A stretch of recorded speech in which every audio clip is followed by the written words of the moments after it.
मित्रांनो, जय भीम. मी खेमचंद मेश्राम. आज आपण बहुजन हितकारिणी सभेचे संस्थापक अध्यक्ष इंजिनियर बंडू नगराळे यांच्यासोबत बातचीत करत आहोत. तर त्यांच्या मनातले प्रश्न जाणून घेऊया. जय भीम सर. जय भीम.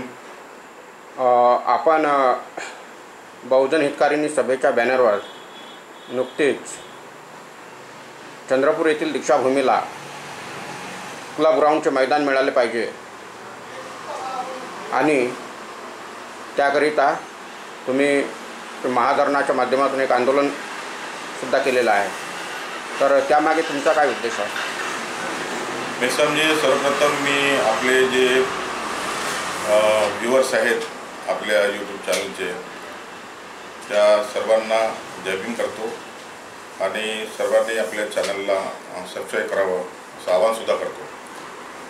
आपला जो प्रश्न आहे की दीक्षा ग्राउंडसाठी लगतचं जे क्लब ग्राउंड मिळालं पाहिजे, ही मागणी आम्ही पुढे रेटलेली आहे. मागच्या 1.5 महिन्यापासून आम्ही कलेक्टर झाले, त्याचप्रमाणे इथले जे स्थानिक आमदार आहेत जोरगेवार, त्यानंतर पालकमंत्री यांना आम्ही निवेदन दिलेली आहे.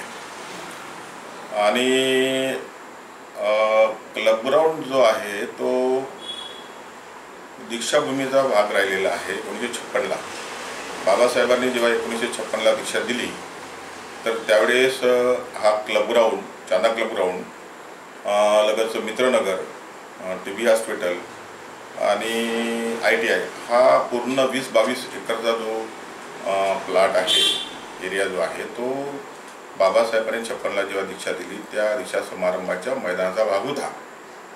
परंतु आता मित्रनगर ते निवासी झालेला आहे, मोठी वस्ती झालेली आहे. इकडे आरोग्यासाठी TB हॉस्पिटल झालेलं आहे.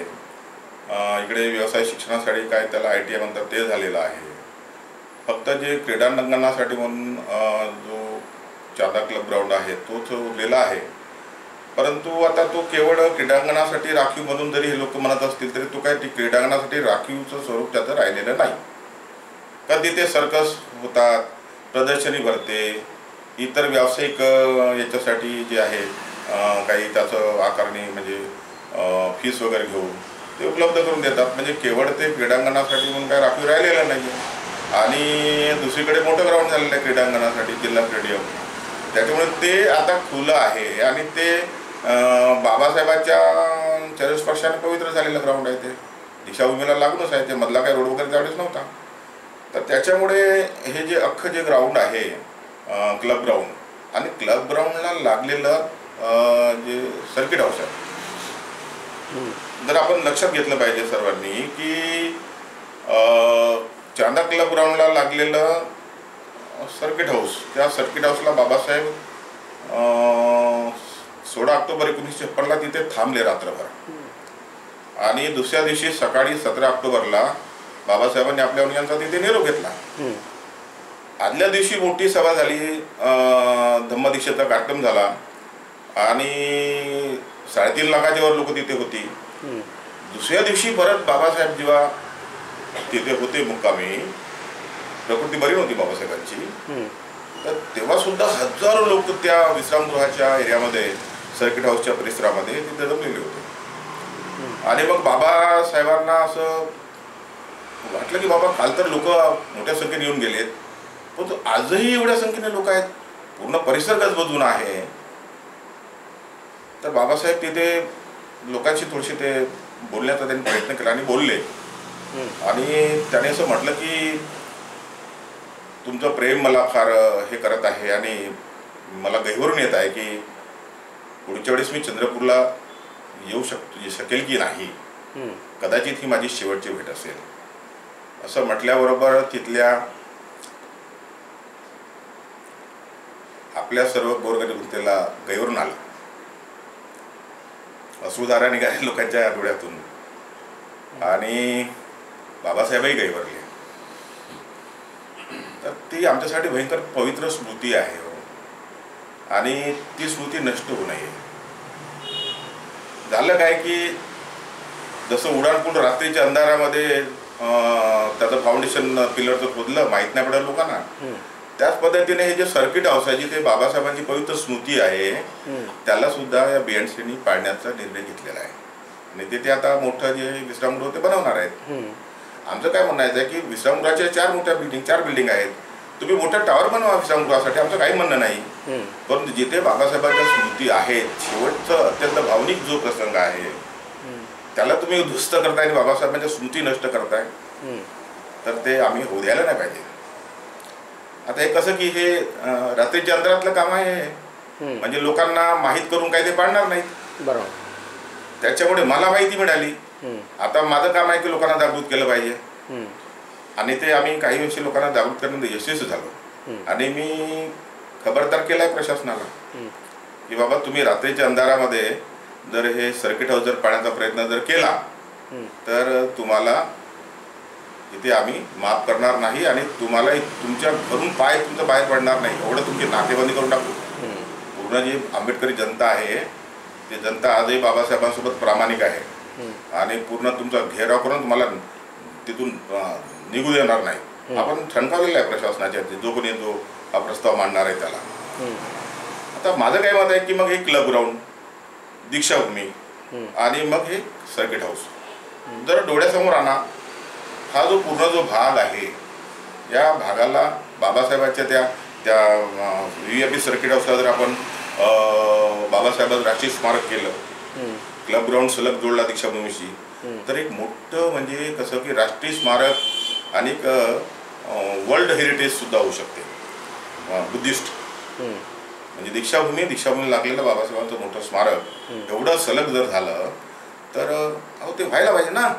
म्हणजे बाबासाहेबांच्या चळवळीच्या उत्तरार्धामध्ये आमच्याकडे कुठलं आहे तर बाबासाहेबांची पवित्र स्थळं चैत्यभूमी आहे, नागपूरची दीक्षाभूमी आहे, आणि तिसरं जे स्थळ आहे ते चंद्रपूरची दीक्षाभूमी आहे. शोकांतिका ही आहे की तुम्ही गुगल सर्च करा, आत्ता तुम्हाला धार्मिक स्थळाच्या याच्या यादीमध्ये तुम्हाला चंद्रपूरची दीक्षाभूमी दिसणार नाही. जोपर्यंत तुम्ही जगाच्या नकाशावर तुमचं दीक्षाभूमी येणार नाही, तोपर्यंत या दीक्षाभूमीचा काय विकास होणार आहे लोकांना माहीतच होणार नाही. बाबासाहेबांच्या चरणस्पर्शाने जे पवित्र झालेलं ठिकाण आहे ते आज गुगलवर नाही आहे, तुम्ही सर्च करून बघा. तर म्हणजे दुर्लक्षित झालेलं आहे. आणि म्हणून आम्ही या 2 मागण्या ज्या आहेत प्रामुख्याने ज्या रेटलेल्या आहेत. आणि तिसरी मागणी जी आम्ही काय केली की त्या चांदा क्लब आहे जो जुनं, त्या चांदा क्लबला जुगाराचं आणि मद्याचा परवाना आहे. हे आमच्यासाठी ग्लानी आहे धम्मासाठी. ज्या भूमीवर बाबासाहेबांनी दीक्षा दिली, धम्मामध्ये जुगार आणि दारू वर्ज्य आहे, त्या दीक्षाभूमीच्या 50 मीटरच्या आतमध्ये रात्रीचे 2 वाजेपर्यंत जुगार चालतो आणि मद्यपान चालते. ते आपल्या नाकावर निंबू टिचून हे जे केलं जात आहे, तर आमच्या संवेदना मिळल्या आहेत का? तर या 3 प्रमुख मागण्या आहेत की तो जो जुगार आणि याचा परवाना रद्द करावा, आणि या 2 मागण्या राष्ट्रीय स्मारक बनावं, सर्किट हाऊस आणि क्लब ग्राउंड जे आहे ते देण्यात यावं. या मागणीहून आम्ही जे आहे ते आंदोलन उभं केलेलं आहे. परंतु चांदा क्लब हे क्लबच्या अंडरमध्ये आहे, तर आणि त्या ठिकाणी विविध राजकीय पक्षांच्या सभा होत असतात, त्या ठिकाणी वेगवेगळे उपक्रम चालत असतात, तर ते कसे काय तुम्हाला देणार? कसं आहे की माझं पालकमंत्र्याशी बोलणं झालं, त्यांनी काय म्हटलं की नगरडे म्हणे तुम्ही दुसरी जागा मागा, नवीन चंद्रपूरसाठी दुसरी जागा, नवीन चंद्रपूरमध्ये जा तुम्ही मागा. तर तुम्ही जे म्हणताय काय कशासाठी? विविध राजकीय पक्षांसाठी. विविध राजकीय पक्षांसाठी जागा आहेत ना. तुमचं फारेटचं ग्राउंड आहे, पोलीस ग्राउंड आहे, समजलं की नाही? मग तुम्ही मोठं ग्राउंड करा तिकडे पुन्हा आपल्या नवीन चंद्रपूरला. तुम्हाला जर बाकी याच्यासाठी जर राजकीय पक्षांसाठी जर तुम्हाला जागा उपलब्ध करायची, बाकी जागा आहेत ना. पण जिथे बाबासाहेबांचं आहे पवित्र स्थान आहे, शासन काय म्हणते की जिथे जिथे बाबासाहेबांची पावलं पडले त्याला आम्ही जोपासू, त्यांच्या स्मृतीच्या प्रेतात काहीतरी बनवू. एकीकडे असं बोलते, दुसरीकडे आम्हाला म्हणते की बाबा तुम्ही क्लब ग्राउंड सोडून दुसरीकडे मागणी करा. ते बिलकुल शक्य नाही, ते होणार नाही. ते आम्ही मिळवणारच. म्हणजे आज तुम्ही चंद्रपूरच्या लोकांना आता माहिती झालेली आहे, चंद्रपूर जिल्ह्यातल्या, की असं असं सुरू आहे. आता येणाऱ्या या 2 महिन्यामध्ये या मुद्द्याला आम्ही संबंध महाराष्ट्राच्या लेवलवर नेणार आहोत, हे लक्षात घ्या. आणि त्याच्यामुळे शासनाला आम्ही सांगतो की आम्ही तुमच्यासोबत टकराव करू इच्छित नाही, भांडू इच्छित नाही. आमची कुठलीच इच्छा नाही तुमच्यासोबत संघर्ष करण्याची. तुम्ही सरळ सरळ बाबासाहेब आहेत ना, बाबासाहेब घटनाकार आहेत ना, तुम्ही तर हसून द्यायला पाहिजे ना, आहे की नाही? बरोबर.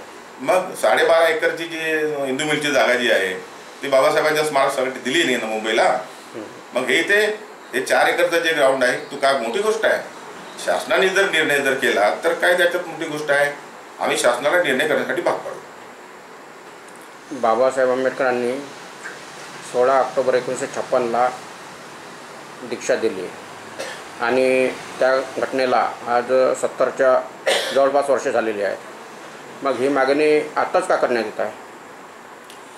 ठीक आहे, हा प्रश्न जो आहे तुमचा, काही लोकांनी तो प्रश्न उपस्थित केलेला आहे. मुनगंटीवारांनी सुद्धा तसंच म्हटलेलं आहे. काय हे तुम्हाला सनसनाटी वगैरे निर्माण करण्यासाठी तुम्ही मागणी करताय का 70 वर्षानंतर?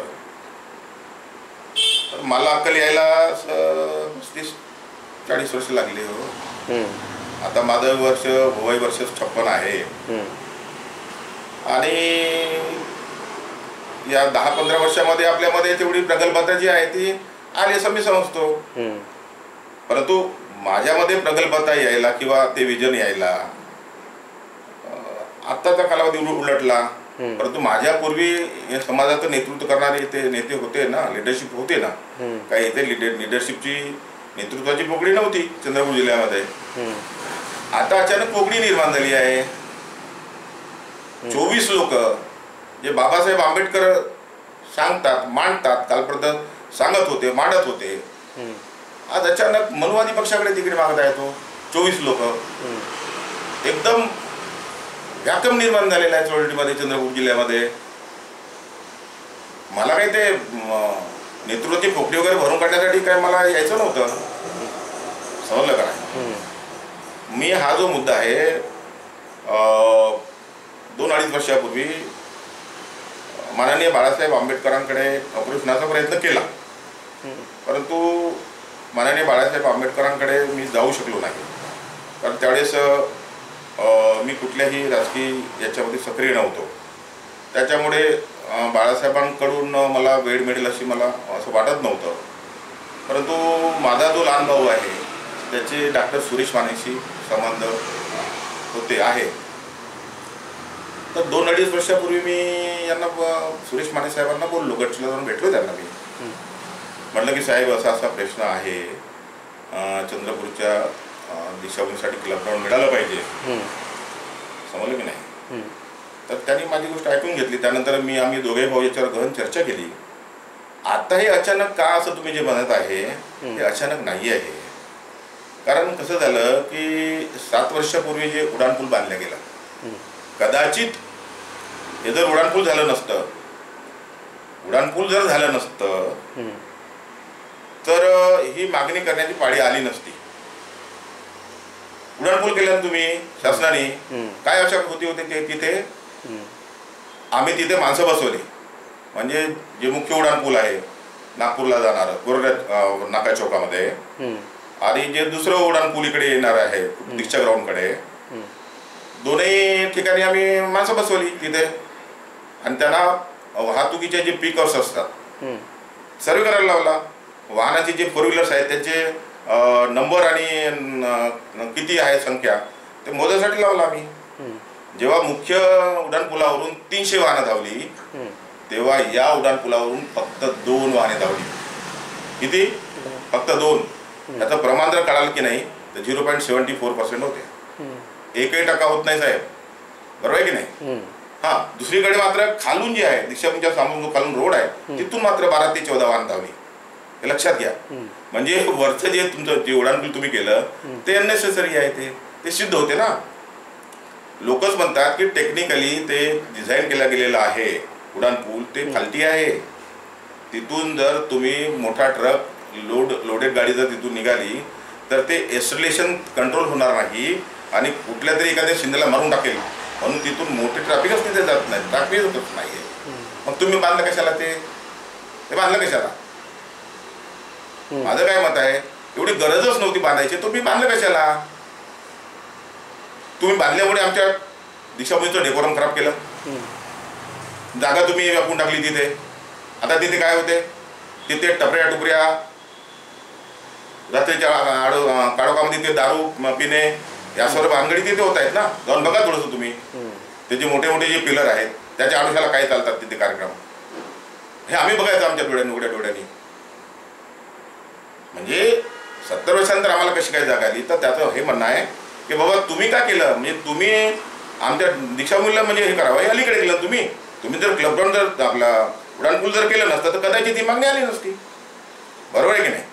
म्हणजे तुम्ही आमच्या घरापर्यंत आम्हाला तुम्ही हे करायचं, आणि आम्ही म्हणजे एवढे संवेदनशील नाही आहोत, आणि शासनाला आम्ही आमची मागणी जी आहे ती हे करण्यासाठी भाग पाडू. तो उड्डाणपूल बनवण्यामागचा शासनाचा काय उद्देश असू शकतो ते मला माहीत नाही. शासनाचा काय उद्देश होता मला माहीत नाही. पण त्यावेळेस आमदार कोण होते? त्यावेळेस आमदार होते नाना श्यामकुळे, भाजपाचे आमदार होते. ते कोणत्या समाजाचे आहेत? ते बौद्ध समाजाचे. बरोबर की नाही? बौद्ध समाजाच्या आमदाराला पुढे केलं आणि त्यांनी ते होऊ दिलं. पण आता किती अडचण निर्माण झाली आम्हाला. दीक्षाभूमीचे चालक मालक अरुण घोटेकर आहेत. ते त्या ठिकाणी दरवर्षी कार्यक्रम घेत असतात, मात्र त्यांच्याकडून अशा कोणत्याही प्रकारची हालचाल दिसत नाही की त्या ठिकाणी गर्दी होते, त्याच्यामुळे क्लबग्राउंड मिळावं किंवा उड्डाणपूल झालं तर याच्यावर ते कोणतंही ऑब्जेक्शन घेत नाही आहे. याच्याबद्दल तुमचं काय मत आहे? घोटेकर साहेबांच्या बाबतीमध्ये किंवा त्यांच्या विरोधामध्ये आमचं काही म्हणणं नाही. आणि तुम्ही जो शब्दप्रयोग केला चालक मालक, ते चालक मालक आहेत असं मी मानत नाही.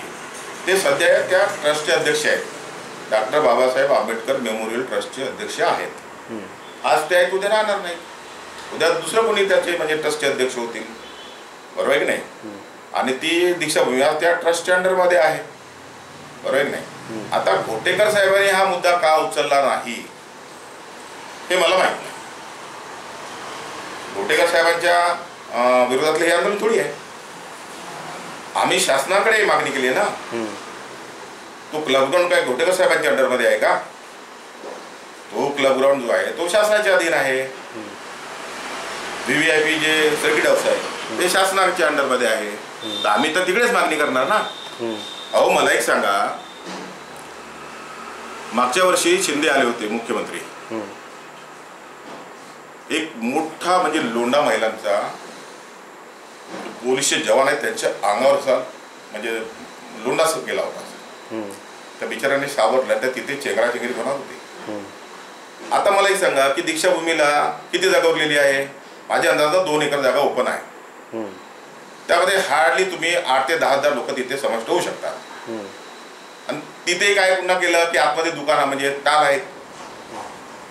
तिथे टाल असल्यामुळे काय होते की लोक कोणी पुस्तक घेतात नाही घेत, बाकी सामान घेतात नाही घेत, पण नुसते एरझरे मारत राहतात. तिथे गर्दी होते ना. आणि त्याच्यामुळे मग पेंडालमध्ये लोक बसलेली आहेत. कोणी भाषण ऐकता येत नाही, धम्मोपदेश ऐकता येत की नाही माहीतच नाही पडत. गोंधळ राहतो. बरोबर आहे की नाही?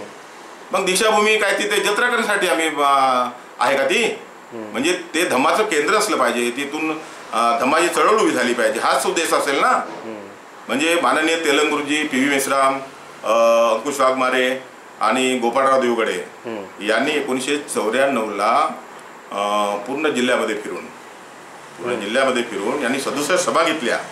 आणि चंद्रपूरची दीक्षाभूमी जी आहे बाबासाहेबाच्या चरणस्पर्शाने पावन झालेली आहे. आणि म्हणून नागपूरच्या दीक्षाभूमीसारखे इथे कार्यक्रम व्हावा म्हणून या लोकांनी 1994ला सुरुवात म्हणजे फिरले आणि 95ला पहिला कार्यक्रम झाला. आज लाखो लोक त्या ठिकाणी येतात. मग आता संख्या एवढी मोठी वाढली आणि तुम्ही 8-10 हजार लोक तिथे मावू शकतात. मग एवढ्या गर्दीचं नियोजन कोण करणार? एवढ्या गर्दीचं नियोजन शासनाची जबाबदारी आहे, प्रशासनाची जबाबदारी आहे. प्रशासनाने ते पूर्ण गर्दीचं नियोजन बरोबर केलं पाहिजे. आणि म्हणून हे नियोजन करण्यासाठी ते तुमच्या डोक्यात येत नाही ना. आमच्या डोक्यात कल्पना आहे ती क्लबग्राउंड आमचा आहे, आम्हाला द्या. आमचा आहे क्लबग्राउंड.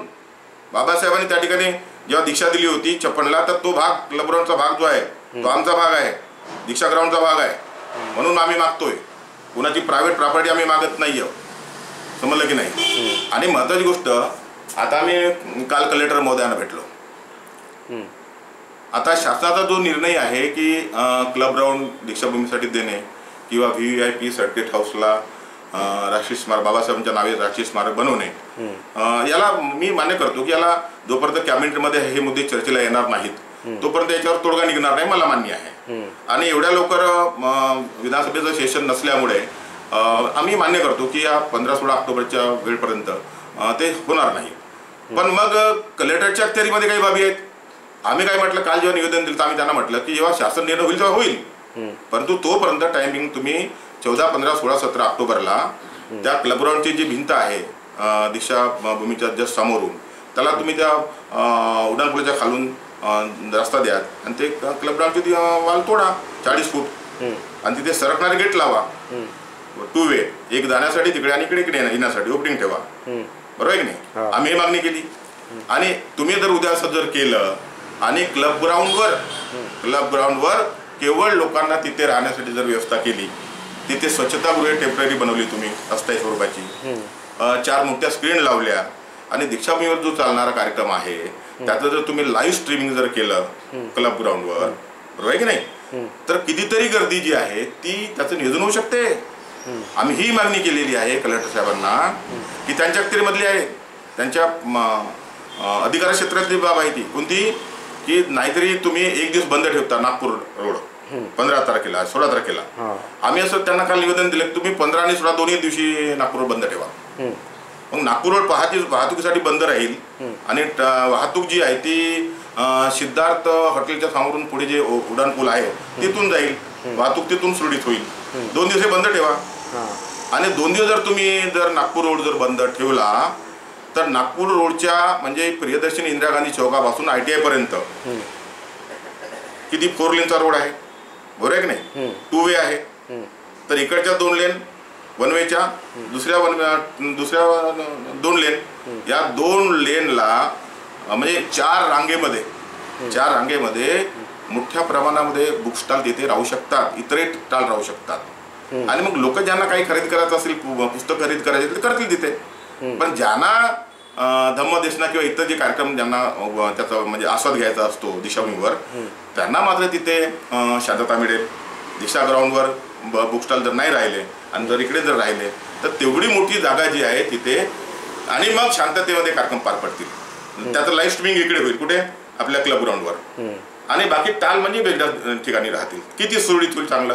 हे तर म्हणजे हसून इथल्या प्रशासनाने हसून याच्यावर तत्काळ तोडगा काढला पाहिजे, बरोबर आहे की नाही. आणि मग आम्ही पुन्हा त्याच्यात ही मागणी केली की म्हणजे असं लोकांना वाटायला लागलं की आमच्या बौद्ध समाजामधल्या ज्या काय म्हणतात संवेदना संपलेल्या आहेत, असं काही लोकांना वाटायला लागलं होतं. त्याच्यामुळे हे उड्डाणपूल केलं. त्याच्यामुळे या लोकांनी ते सर्किट हाऊस पाडण्याचा ते त्यांनी घाट घातला. आणि माहित आहे अलीकडे काही जे एंटी सोशल एलिमेंट्स आहेत ते दीक्षाभूमीवर येतात, टवाळखोरी करतात, बरोबर आहे की नाही. महिलांची तक्रार आहे आमच्याकडे मोठ्या प्रमाणामध्ये. आमच्या तनुजाताई रायपुरे ज्या होत्या त्या आमच्या बैठकीला त्या होत्या त्या दिवशी, त्यांचं जाहीर केलं की आम्ही यावेळेस काय म्हणतात त्याला दामिनी पथक ठेवणार आहोत. म्हणजे महिलांना बॅड टच केला जाते, गैरवर्तणूक केला जाते, परंतु तिथले आमच्या महिला बोलू शकत नाही कारण पवित्र दीक्षाभूमीवर गोंधळ नाही झाला पाहिजे म्हणून. आम्ही तिथे CCTV कॅमेरे राहिले पाहिजे म्हणून सांगितलं आहे. कोणाला? आपल्या कलेक्टर साहेबांना. म्हणजे इंदिरा गांधी चौकापासून तर ते आपल्या ITI पर्यंत आणि इथून दीक्षाभूमी कोरोना चौकापासून तर आपल्या थेट संत करोम चौकापर्यंत आणि मग क्लब ग्राउंड पूर्ण आणि दीक्षा ग्राउंड पूर्ण या सर्व ठिकाणी CCTV कॅमेरे लावले पाहिजे, त्याचे कक्ष निर्माण केले पाहिजे आणि त्याचं जे काही साहित्य आहे ते कंट्रोलिंग ते तुम्ही ठेवलं पाहिजे. आणि आमचं दामिनी पथक राहील. आणि यावेळेस ते बिलकुल चालू देणार नाही दीक्षाभूमीवर. हे जे टवाळखोर किंवा जे एंटी सोशल एलिमेंट आहेत ते सापडल्या की ज्याला पोलिसाच्या हवाले करणार होतो आम्ही. तर या आम्ही मागण्या काल परत ज्या कलेक्टर साहेबांच्या अधिकारात आहेत त्या मागण्या आम्ही रेटलेल्या आहेत. त्यांनी कलेक्टर साहेबांनी 2 दिवसाची म्हणजे आम्हाला म्हटलं आहे की 2 दिवसामध्ये तुम्हाला बोलवतो आणि आपण चर्चा करून काय तोडगा निघते बघू असं ते बोलले. आता 2 दिवसामध्ये जर तोडगा जर निघाला नाही तर आम्ही थांबणार नाही आहोत. कारण आम्हाला जिल्हाभरातून फोन येत आहेत की हा मुद्दा खूप चांगला आहे, लोकांची फार गैरसोय होते, तुम्ही या मुद्द्याला तुम्ही पुढे आंदोलनाच्या याच्यात हे करा, आम्ही येतो, सहकार्य करतो. असं लोक मोठ्या प्रमाणात बोलत आहेत. त्याच्यामुळे मी म्हटलं थांबा, शासनाला आपण वेळ दिली, त्याला थोडा वेळ लागेल, परत निवेदन दिलं वेळ लागेल, परंतु प्रशासनाच्या अखत्यारीतल्या ज्या काही मागण्या आहेत त्यासुद्धा आपण दिलेल्या आहेत आणि प्रशासन जर तोडगा काढत असेल तर मग आम्हाला मोठं आंदोलन करण्याची जरूरत नाही. परंतु 10 तारखेला या 10 सप्टेंबरला पावसाचं वातावरण होतं सकाळपासून, तर 11:30 वाजेपर्यंत पाऊस होता लोक निघण्याच्या वेळेवरच, तरी पण आम्ही मोठा महाधरणी करून दाखवला आहे. लोकांच्या भावना फार तीव्र आहेत त्या बाबतीमध्ये. आम्ही जर महामोर्चाचा एल्गार मोर्चाचा जर काल दिला तर मला असं वाटते की या 27-30 वर्षामध्ये एवढा मोठा मोर्चा निघाला नसेल. तो मोठा मोर्चा निघण्याची मला दिसत आहे ती शक्यता, आणि ते आम्ही सोडणार, आम्ही करणार आहोत ते. मागच्या वर्षी भारतीय जनता पार्टीचे राष्ट्रीय अध्यक्ष JP नड्डा यांची चंद्रपूरमध्ये जाहीर सभा होती. त्यावेळेस त्यांनी त्यांच्या सभेला येणाऱ्या लोकांची वाहने दीक्षाभूमीवर पार्किंग केली होती. त्यावेळेस मात्र आपणासहित कोणीही आवाज उचलला नाही. जेव्हा की दीक्षाभूमी पवित्र स्थळ आहे, बौद्धांचं पवित्र स्थळ आहे, अशा पवित्र स्थळाला भारतीय जनता पार्टीनं पार्किंग बनवली. त्यावेळेस आपण गप्प का राहिले? आताही पार्किंगसाठी त्याचा उपयोग सुरू आहे दीक्षाभूमीचा. क्लब ग्राउंडवर सर्कस असते किंवा काही प्रदर्शनी भरवले जाते, तर त्यावेळेस दीक्षा ग्राउंडचा सर्रास पार्किंगसाठी वापर केला जात आहे. आणि जे आपलं ट्रस्ट आहे doctor Babasaheb Ambedkar memorial society, हे ट्रस्ट तिथे त्यांना ते वाहनतळासाठी उपलब्ध करून देत आहे. आता आमचं काय म्हणणं आहे की आम्ही जे बर्निंग प्रॉब्लेम आहेत, आज आमचा मोठा प्रॉब्लेम हा आहे की तिथलं गर्दीचं नियोजन पहिलं झालं पाहिजे. त्याच्यामुळे आम्ही हे 2-3 मुद्दे जे उचललेले आहेत. पुढे जो भाग आहे ते पार्किंगसाठी वगैरे, तर ते आम्ही घोटेकर साहेबांना सांगू, निवेदन देऊ त्यांना, बाबा ते बंद करा, नाही का, ते होईल पुढे. आपण वंचित बहुजन आघाडीचे सक्रिय कार्यकर्ते आणि पदाधिकारी असताना आपल्याला बहुजन हितकारींनी सभा स्थापन करण्याची गरज का भासली? अच्छा, गणेश विसर्जनाच्या दिवशी ही घटना घडली. हे झाडे हॉस्पिटल आहे, पंशील चौक सुरकेचा भाग. तेथे आमच्या एका तेलंग नावाच्या पोराला प्रतिभाताई धानोरकरच्या पोरांनी आणि सुरक्षा गार्डनी बेदम मारहाण केली. तो पोरगा बनतोय आमचा की बाबा तुम्ही मला का मारताय हे सांगा तर किमान. बेदम मारहाण केली. आता ती मारहाण करताना तो पोरगा रडत होता, ओरडत होता, बारीकसा पोरगा, तो कोणाला काही इजा पोहोचू शकत नाही, त्याला बेदम मारहाण केली. कुठे केली? आंबेडकरी समाजाचा जो ज्याला बालेकिल्ला म्हणतो आपण, त्या भागात केली. एक काळ असा होता की चंद्रपुरामध्ये कुठेही आंबेडकरी युवकावर, कोणावर किंवा आमच्या महिलावर कुठलाही काहीतरी झाला, अन्याय झाला, तर चोरखिडकीमध्ये आवाज पहिले म्हणजे माहिती झाली तर तिथून आवाज निघायचा. आणि समता सैन्याचे जवान, मग ते आपले नंबरीमधले हलोने, बारशिंगे, हे सर्व युवक तेलंगुरुजी असे निघायचे, हाकी स्टिक घेऊन निघायचे. कोणाला मारण्यासाठी नाही, दरारा होता तो. आम्ही अन्याय सहन करून घेणार नाही. म्हणजे मी त्यावेळेस कदाचित 10वीमध्ये होतो. इथे 85ची गोष्ट आहे ती. अहो तो दरारा आमचा. आणि काल आमच्या त्याच बालेकिल्ल्यामध्ये आमच्या पोराला मारतात. काँग्रेसच्या खासदाराची लोक मारतात, मुजोरी, ज्याला लोकांनी मदत केलेली आहे. ते राजकारण बाजूला ठेवा. मग हे मी पाहू उघड्या डोळ्यांनी. ते मृणाल मेश्राम बाजूला राहतात, त्यांच्याकडे कोणतरी धावत धावत गेलं आणि गुड्डूभाऊ त्या तेलंगला मारत आहेत. तेव्हा ते मृणाल मेश्राम बाहेर निघाले. ते मारणं बंद झालं त्यांचं. रात्रीचे 10:30 वाजले होते आणि त्यांनी मला फोन केला. मी दादपर्यंत ते पसार झाले. परंतु जो विक्टीम होता त्या विक्टीमला मॅनेज करण्याचे प्रयत्न झाले. आणि मग नाईलाजानं मला तिथून परत यावं लागलं. काय ते सेटलमेंट झालं काय झालं माहीत नाही, समजलं की नाही, व्हिक्टीम सोबत. कारण मी तिथे एट्रॉसिटी मागणार होतो कंप्लेंट करून, परंतु व्हिक्टीमच समजा बदलला तर मी काय तोंडशी पडेल म्हणून मी काय पुढे ताणलं नाही. परंतु माझं हे म्हणणं आहे की उद्या त्याच्यावर झालेल्या पोरावर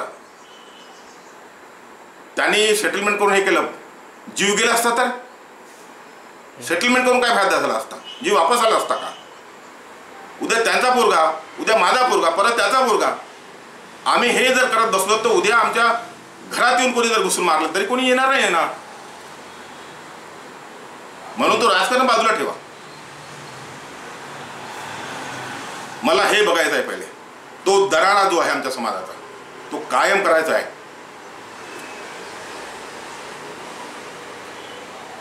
पूर्वीचं वैभव जे आहे ना ते प्राप्त करायचं आहे. होईल नाही होईल प्रयत्न करू, मरू, पण थांबणार नाही. आपण आता हे आंदोलन जे सुरू केलं आहे बहुजन हितकारिणी सभेच्या माध्यमातून, याला समाजातून कसा प्रतिसाद आहे? हे बहुजन हितकारिणी सभा इमटेरियल आहे. आम्हाला समाजापर्यंत पोहोचायचं होतं तर मी राजकीय बॅनरवर पोहोचू शकत नाही, आणि आता राजकारण माझ्यासाठी सेकंडरी आहे. आम्ही बहुजन हितकारिणी सभेच्या सर्व लोकांना सांगून दिलेलं आहे की माननीय बाळासाहेब आंबेडकर, बहीण मायावतीजी, माननीय चंद्रशेखर आझाद आणि तामिळनाडूचे थिरुमालावन, हे जे 4 नेते आहेत आमचे, जरी काळ फार याचा जरी असला तरी ह्या 4 नेत्यांनी चळवळ टिकवून ठेवलेली आहे. म्हणजे या लोकसभेच्या निवडणुकीमध्ये आंबेडकरी राजकारणाचं पानिपत झालं तरीही या 4ही नेत्यांनी चळवळीचं अस्तित्व टिकवून ठेवलेलं आहे. चळवळीचं जर अस्तित्व टिकलं तर आम्ही टिकलो, नाहीतर उद्या गुलाम होणार. मग आम्हाला माहीत आहे की मायावतीजी आणि बाळासाहेब किंवा चंद्रशेखर हे 4ही नेते एकत्र येतील किंवा नाही येतील. तसा प्रयत्न मागच्या वेळेस NRCच्या वेळेस बाळासाहेब आंबेडकरांनी दिलेला केला होता. बहीण मायावतीजींना पाचारण केलं होतं, चंद्रशेखर आझादांना पाचारण केलं होतं, ते थिरुमालावन तर आलेच होते, रामविलास पासवानचे प्रतिनिधी आले होते. तो प्रयोग बाळासाहेब आंबेडकरांनी मागच्या वेळेस केला होता. स्तुत्य प्रयोग आहे तो, भविष्यात कदाचित होईलही. परंतु हे जेव्हा 4 मंडळी 4 नेते जे आमचे आहेत देशभरामध्ये, तर हे चांगलं काम करत आहेत. आज महाराष्ट्रामध्ये बाळासाहेबांनी चळवळ टिकून ठेवलेली आहे. बसपावाल्यांनी म्हणू नये की विरोध करू नये बाळासाहेबांचा, कारण बाळासाहेबांची इथली चळवळ संपली तर बसपा बी संपली, बसपाचं काही उरलेलं नाही. अरे पहिलं चळवळ टिकवा ना. बाळासाहेब टिकले तर महाराष्ट्रात चळवळ टिकेल. UP मध्ये मायावती टिकल्या, उत्तर भारतामध्ये मायावती टिकल्या तर चळवळ टिकेल. तिथे बाळासाहेबांना जाऊन निवडणूक लढण्याची आवश्यकता नाही, बरोबर आहे की नाही? तामिळनाडूमध्ये जाऊन चंद्रशेखर आझादांनी निवडणूक लढण्याची आवश्यकता नाही, थिरुमालावनला लढू द्या तिथे. समजलं की नाही? आम्ही हा संदेश जो आहे आम्ही खूप आता आमचं ते बॅनर आम्ही काढलेलं आहे, पण आम्ही सांगत सुटलो की हे आमचे 4ही नेते आहेत. त्याच्यामुळे जो पक्ष जिथे प्रासंगिक आणि प्रभावी आहे त्या पक्षाच्या पाठीमागे उभे राहा. म्हणजे तेलंगणामध्ये आजही बहिणीचा प्रभाव आहे, तिथे बाळासाहेबांनी निवडणूक लढू नये. आम्ही बाळासाहेबांना पत्र पाठवून निवेदन देऊ. सर्वांना आम्ही निवेदन देणार आहोत की जिथे जिथे प्रभाव आहे तिथेच कॉन्सन्ट्रेट करा. तरी पण आम्हाला यश मिळणार नाही. आम्ही म्हटल्यामुळे मायावती महाराष्ट्रामध्ये निवडणूक लढण्यास सोडणार नाही. परंतु आम्ही आवाहन करू शकतो लोकांना की ज्यांचा प्रभाव आणि प्रासंगिक पक्ष आहे, बाळासाहेब आहे तर बाळासाहेबांना मदत करा. तेलंगणामध्ये मायावतीजींचा आहे तर मायावतीला मदत करा, बाळासाहेबांना मदत नका करू. लोकांना पटेल तर लोक साथ देतील त्याला. आणि हे आम्हाला सांगायचं आहे. आता आमच्यासाठी राजकारण हे दुय्यम आहे. आम्हाला हा जो संदेश आहे की दिवस फार समोरचा जो काळ आहे फार वाईट आहे. त्याच्यामुळे जे आमचे नेते मंडळी चांगलं काम करत आहेत त्यांना सपोर्टिव्ह आपण असलं पाहिजे. त्याच्यामुळे दुसरं टीका टिप्पणी आता बंद केली पाहिजे आमच्या कार्यकर्त्यांनी सर्वांनीच. भूतकाळामध्ये काही चुका झाल्या असतील, माझ्याकडूनही झाल्या असतील, परंतु त्या चुका दुरुस्त करून आपण आता पुढे गेलं पाहिजे या मताचा मी आहे. आणि त्याच्यामुळे वंचित बहुजन आघाडीचा मी पदाधिकारी जरी असलो तरी माझी आता प्रायोरिटी जी आहे आणि आमच्या संघटनेची प्रायोरिटी आहे ती सामाजिक कामाची आहे. कारण या दरम्यानच्या मधल्या काळामध्ये जागृती जी आहे ती बंद पडलेली आहे. जाणीव जागृती बंद पडल्यामुळे आज समाज भरकटत आहे. ज्यांना राजकारण करायचं त्यांनी राजकारण करावं, परंतु आम्हाला जाणीव जागृती करू द्या. त्याच्यासाठी आम्हाला तो बॅनर आवश्यक आहे. आम्ही तो बॅनर सामाजिक बॅनर आहे, तो काही राजकीय बॅनर नाही आहे. आम्ही तो जाणीव जागृती निर्माण करण्यासाठी बाबासाहेबांनी म्हटलं ना की जागृतीचा अग्नी तेवढ ठेवा, त्याच्यासाठी तो आम्ही बॅनर जो आहे तो क्रिएट केलेला आहे. आणि आम्ही जे सामाजिक काम त्या बॅनर करत राहू. परंतु राजकीय जो मेसेज आहे तो आत्ता मी जो बोललो तोच मेसेज आमचा राजकीय मेसेज आहे. ते जाणीव जागृती आपण समाजामध्ये कशा पद्धतीनं करणार आहात? दोन बाबी आहेत, एक तर प्रबोधन आणि दुसरं आंदोलन. समजलं की नाही? आता आम्ही आंदोलनाच्या माध्यमातून हा जो क्लब ग्राउंडचा मुद्दा दीक्षाभूमीसाठी म्हणजे मागणी केली, तर याच्यातून मोठ्या प्रमाणात जाणीव निर्माण झालेली आहे. म्हणजे चंद्रपूर जिल्ह्याच्या सर्व तालुक्यामध्ये हे वातावरण पर्क्युलेट झालेलं आहे. लोकांना माहीत नव्हतं की त्या सर्किट हाऊसला पाळणार आहेत, माहीत झालं आता लोकांना. बरोबर आहे की नाही? लोक आवाज उचलायला लागले. आता क्लब ग्राउंड मिळाला पाहिजे असं लोक बोलायला लागले. लोक इथपर्यंत बोलायला लागले की तुमचं ते उड्डाणपूल आता पाळल्या जाऊ शकत नाही का? म्हणजे हे आम्ही आंदोलन जे उभं केलं त्या आंदोलनातून सुद्धा जाणीव जागृती निर्माण झालेली आहे. बरोबर आहे की नाही? तर हे आंदोलन आणि प्रबोधन या दोन्ही माध्यमातून समाज जागृती होईल. आपल्या आंदोलनाची पुढील दिशा काय राहणार आहे? टेंटेटिव्हली उद्या परवा 2 दिवसामध्ये जिल्हाधिकारी महोदयांनी जर आम्हाला आमचं जर समाधान नाही केलं किंवा तोडगा जर नाही काढला तर लोकांचा आग्रह आहे आणि आमचे जे ज्येष्ठ मार्गदर्शक आहेत आमच्या पाठीमागे खूप लोक आहेत आणि आम्ही सर्वांनाच पाचारण करणार आहोत, सर्वांनाच बोलवणार आहोत. जे मार्गदर्शक असतील ज्यांनी चळवळीमध्ये आतापर्यंत प्रस्ताव खाल्या आणि ते आजही इमानदार आहेत चळवळीशी, अशा सर्वच लोकांना आम्ही इथे इन्व्हॉल्व करत आहोत, सर्वांनाच. त्याच्यामुळे त्यांचे सर्वांची मतं आपण जाणून घेत आहोत, आम्ही जाणून घेत आहोत. हां, ही एक गोष्ट चांगली आहे की सर्वांनी मला म्हटलं की नगराने तुम्ही पुढे व्हा, लीड रोल तुम्ही घ्या. तर मी म्हटलं की बाबा तेवढं झेपणार नाही, परंतु मी प्रयत्न करतो. पण आता ते आम्ही एक आंदोलन मोठं यशस्वी केल्यामुळे लोकांना वाटते की आम्ही ते करू शकतो, झेपते आपल्याला. पण लोकांचं सहकार्य असल्यामुळेच ते आपण करू शकतो.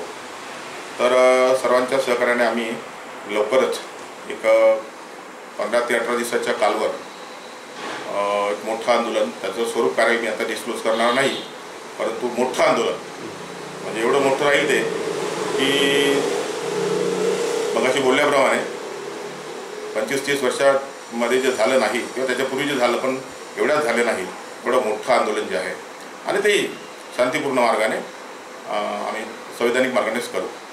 परंतु मात्र सरकारचं प्रशासनाचं लक्ष पूर्णपणे इकडे आम्ही वेधून घेऊ आणि आम्हाला आमच्या ज्या मागण्या आहेत त्या पदरी पाडू निश्चित.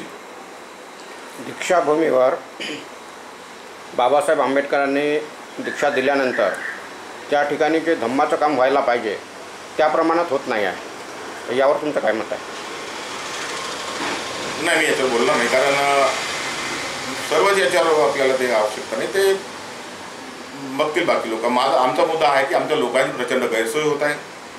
खेड्यापाड्यावरून आमची जी मंडळी येत आहेत त्यांना तिथे राहायला जागा नाही. आम्ही मुद्दा रेस केला की 15 तारखेला जी लोक बाहेरगावून येतात, चंद्रपूरची मंडळी आपण जातो, संध्याकाळी फेरफटका मारतो आणि परत येतो, घरी येऊन जेवण करतो, झोपतो.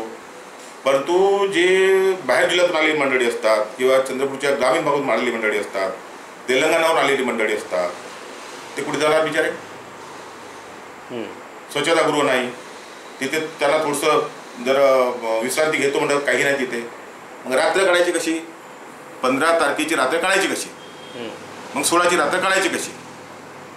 मनोरंजनाचे कार्यक्रम तिथे राहायचे, कल्चरल ॲक्टिव्हिटीज राहायच्या, त्या 10 वाजताच्या नंतर बंद केल्या. आता यावर्षी कलेक्टरने म्हटलं की आम्ही 12 वाजेपर्यंत परमिशन दिलेली आहे, सर्वांनाच दिलेली आहे. आम्ही त्यांना काल म्हणजे निवेदनामध्ये आम्ही मागणी रेटली, क्रमांक 6ची आमची मागणी आहे त्यामध्ये, की जसं गणेश उत्सव आहे किंवा मग काय म्हणतात त्याला नवरात्र आहे, गरबाचे जे कार्यक्रम होतात तर ते रात्रभर ध्वनिक्षेपक चालतो आहे की नाही. तर त्यांना ढील दिल्या जाते, म्हणजे काही त्यांना परमिशन दिल्या जात नाही, ढील दिल्या जाते. आम्हाला ढील द्या दिशाभूमीच्या कार्यक्रमाला, आम्ही मागणी केलेली आहे, बरोबर आहे की नाही. तर आम्हाला जे जे प्रश्न भेडसावत आहेत त्याच्यावर आम्ही कॉन्सन्ट्रेट केलेला आहे. शासनाने तुमच्या या मागण्या मान्य नाही केल्या तर तुमचं समोरचं पाऊल काय असणार आहे? समोरचं पाऊल आम्हाला आमची जी जनता आहे, आंबेडकरी जनता, तीच आम्हाला गाईडलाईन देईल. या 15-16च्या कार्यक्रमाच्या अनुषंगाने तर मागण्या जर पूर्ण झाल्या तर मोठं आंदोलन होईल आणि तिथूनच आम्हाला जनता काय गाईडलाईनची जनताच देणार आहे आम्हाला गाईडलाईन, आणि आम्ही त्या गाईडलाईनप्रमाणे बरोबर करू, पावलं उचलू आम्ही. या निमित्तानं आपला समाजाला काय संदेश आहे? आमचं असं म्हणणं आहे की ते काही कार्यकर्ते आणि काही नेते हे विकले गेले किंवा त्यांनी ट्रॅक बदलवला. कालपर्यंत आंबेडकरी चळवळीसोबत होते, आज त्यांनी ट्रॅक बदलवला, म्हणजे दुसऱ्या छावणीमध्ये गेले, सत्तेच्या लालसेपोटी गेले. पण किती गेले हो? काही मुठभर नेते गेले आणि मुठभर कार्यकर्ते गेले. पण समाज आधी बाबासाहेबांसोबत प्रामाणिक आहे. आम्ही समाजातून नवीन नेते आणि कार्यकर्ते तयार करणार आहोत. त्याच्यामुळे येणाऱ्या भविष्यामध्ये पुन्हा चळवळ उभी होऊ शकते आणि चळवळीचं पूर्व वैभव आपण सर्व मिळून प्राप्त करू शकतो, हा विश्वास आंबेडकरी जनतेने बाळगावा अशी मी सर्वांना आग्रहाची विनंती करेल. आणि येणाऱ्या जे कोणते आंदोलनं होतील या संबंधाने त्यामध्ये सर्वांनी सहकार्य करावं. आम्ही आवाहन केलेलं आहे की ही जे लढाई आम्ही सुरू केलेली आहे ही अस्मितेची लढाई आहे. म्हणजे बाबासाहेबांची पवित्र दीक्षाभूमी आणि बाबासाहेबांचं स्मारक हे मुद्दे अस्मितेचे आहेत ना. आम्ही हा अस्मितेचा लढा सुरू केलेला आहे, त्याला सर्वांनी साथ द्यावी. धन्यवाद. ठीक आहे, धन्यवाद सर. जय भीम. जय भीम.